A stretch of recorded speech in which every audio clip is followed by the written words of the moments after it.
பயிர்க்கடன் வழங்க மறுக்கும் அதிகாரிகளை கண்டித்து விழுப்புரத்தில் விவசாயிகள் சாலை மறியல் போராட்டத்தில் ஈடுபட்டனர்.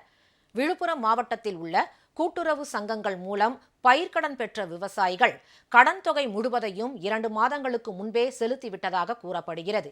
எனினும் புதிதாக கரும்புகளை சாகுபடி செய்வதற்கு தேவையான கடனை வழங்காமல் அதிகாரிகள் காலம் தாழ்த்தி வருவதால் மிகவும் பாதிப்படைந்துள்ளது விவசாயிகள் விழுப்புரம் மாவட்ட ஆட்சியர் அலுவலகம் எதிரே சாலை மறியல் போராட்டத்தில் ஈடுபட்டனர்.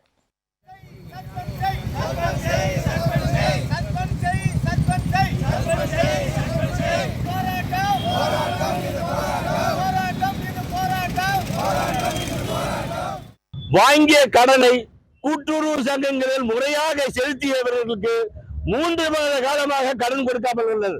இது குறித்து கடந்த மாதம் விவசாயிகள் குறைதீர்ப்பு கூட்டத்திலே, ஆட்சியர் கூட்டத்திலே நாங்கள் இது குறித்து தெரிவித்தோம்.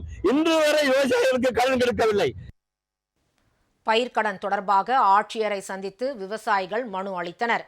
கரும்பு விவசாயத்தில் பல்வேறு இடர்பாடுகளை சந்தித்து வரும் தங்களை அலைக்கழிக்க வேண்டாம் எனவும் அவர்கள் கேட்டுக்கொண்டனர்.